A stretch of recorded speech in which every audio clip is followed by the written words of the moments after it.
अब third question है, again solve the following equation by factorisation.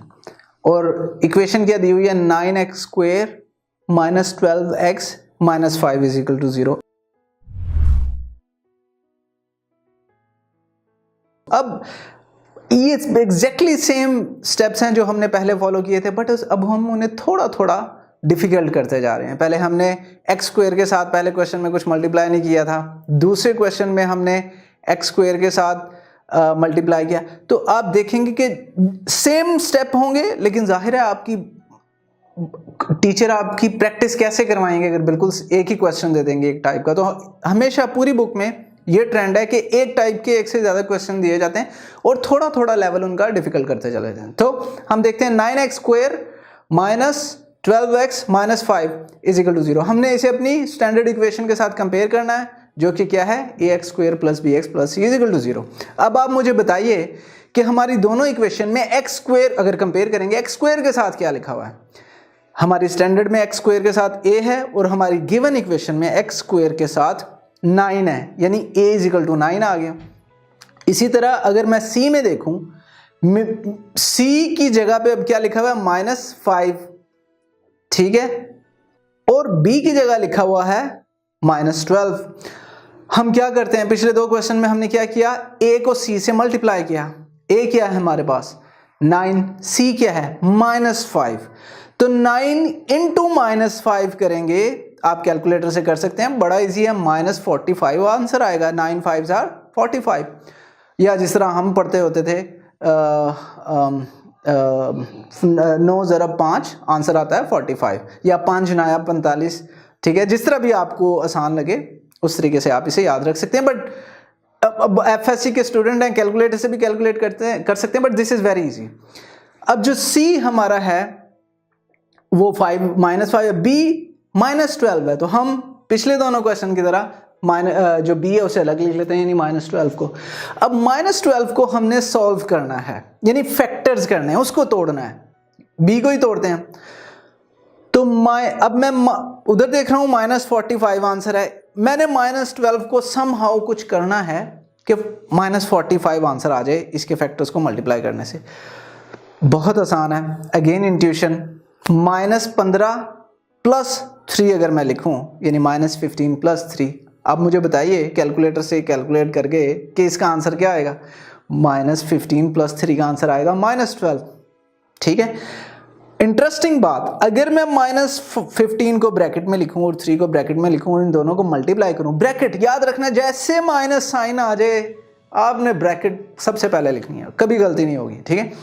Minus 15 into 3 answer क्या आएगा, 15 3 45, यानी 15 3 45, क्योंकि माइनस साइन है तो माइनस लिख लेंगे। इसका मतलब यह है कि मैं अपनी इक्वेशन को 9x square minus 12x minus 5 is equal to 0 को लिख सकता हूं। 9x स्क्वायर लिखूंगा पहले, फिर माइनस 5, और जो बीच में माइनस 12x था उसको मैं लिख सकता हूं माइनस 15x प्लस 3x। उससे कोई फर्क नहीं पड़ेगा, ऑब्वियसली ये वैसी की वैसी ही रहेगी। इससे क्या फ़ायदा होगा, इससे अगेन हमें फैक्टराइजेशन करने में फ़ायदा होगा। हम क्या करते हैं, फिर ब्रैकेट्स लिख लेते हैं, पहली दो टर्म्स के साथ ब्रैकेट लिख ली, दूसरी दोनों टर्म्स के साथ ब्रैकेट लिख ली, तो हमारी इक्वेशन कुछ ऐसे बन जाएगी। अब 9x स्क्वायर को मैं लिख सकता हूं 3x इंटू 3x। अब आप कहेंगे मुझे कैसे पता है 9x स्क्वायर को, आप 9x स्क्वायर को 9 इंटू x भी लिख सकते थे, यानी 9 ज़रब x भी लिख सकते थे। मुझे कैसे पता लगे, क्योंकि मुझे नजर आ रहा है कि जो दूसरी ब्रैकेट है उसकी पहली टर्म 3x है, तो मैं इसको 3x ही बनाना चाहता हूं, तो मैं 9x स्क्वायर को लिख सकता हूं 3x इंटू 3x। 3 से मल्टीप्लाई होगा 9 आ जाएगा, x से मल्टीप्लाई हो जाएगा x स्क्वायर आ जाएगा, ठीक है। अब माइनस 15x है उसके साथ, माइनस 15x को मैं क्या लिख सकता हूं, minus 5 into 3x। Again minus 5 into 3x का आंसर 15x ही आएगा। ये तो पहले ब्रैकेट हो गई, दूसरी ब्रैकेट में 3x इंटू 1 लिख सकता हूं। आपने देखा उसे कोई फर्क नहीं पड़ता, हम 3 इंटू एक्स 1 से किसी भी चीज को मल्टीप्लाई करें वही आंसर आता है। अब माइनस 5 को लिख सकता हूं माइनस 5 इंटू 1, ऑब्वियसली लिख सकते हैं, कोई फर्क नहीं पड़ेगा। हाईलाइट कर देते हैं, तो पहली ब्रैकेट में कॉमन क्या बन गया 3x, ठीक है। दूसरी ब्रैकेट में कॉमन क्या बन गया 1, तो पहली ब्रैकेट में से अगर मैं एक दो 3x थे ना, 3x इंटू 3x, एक 3x बाहर ले जाऊं, बाकी क्या बचेगा 3x।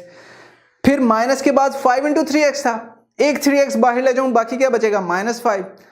ये तो हमने पहली टर्म में से निकाल लिया कॉमन। अब बताइए दूसरी ब्रैकेट में क्या नजर आ रहा है, कौन सी चीज कॉमन है, हाईलाइटेड है 1, तो 1 को बाहर ले जाऊंगा, 1 जब बाहर ले जाऊंगा तो क्या बचेगा 3x बचेगा एंड -5 बचेगा।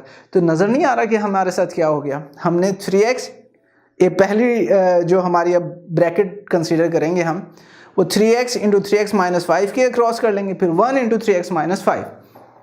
अब दोनों में कौन सी चीज कॉमन है, नजर आ रही है 3x -5 पहली ब्रैकेट में भी है, 3x -5 दूसरी ब्रैकेट में भी है। तो 3x -5 अगर मैं बाहर ले जाऊं दोनों हमारी ब्रैकेट्स में से, तो इस ब्रैकेट में से जब 3x -5 निकल गया तो बचा 3x, यहां से 3x -5 निकल गया तो बचा 1। तो हमारे पास जो इक्वेशन बनी वो बनी 3x -5 इंटू 3x + 1। और अब तक हमने क्या देखा है कि जब भी हम यहां सिचुएशन पे पहुंचेंगे तो दोनों को इक्वल टू 0 रख लेंगे, तो 3x -5 इज इक्वल टू 0 रख लेंगे, 3x + 1 इज इक्वल टू 0 रख लेंगे। तो इजी नहीं हो गया। अब मुझे बताइए 3x -5 में से मैंने x की वैल्यू निकालनी है, 5 पहले लेके जाएंगे स्टेप में, जब -5 को उधर लेके जाएंगे इक्वल के दूसरी तरफ तो वो +5 हो जाएगा। अब x के साथ 3 मल्टीप्लाई हो रहा है, तो 3 चौके इधर मल्टीप्लाई हो रहा है, दूसरी तरफ जाके डिवाइड हो जाएगा, तो x की एक वैल्यू आ गई 5/3। 3x + 1 में से 1 दूसरी तरफ लेके जाएंगे -1, x के साथ 3 है, 3 दूसरी तरफ लेके जाएंगे, डिवाइड कर देंगे 1/3। तो हमारे पास x की दो वैल्यूज आ गई 5/3 -1/3। ऑर्डर मैटर नहीं करता, आप जैसे मर्जी लिख लें, एग्जाम में पूरे नंबर मिलेंगे। तो दैट्स इट। देखिए इस इक्वेशन में हमने थोड़ा सा स्टेप अप किया, जो डिफिकल्टी लेवल था स्टेप सेम है बट डिफिकल्टी लेवल थोड़ा सा स्टेप अप किया। It's very easy.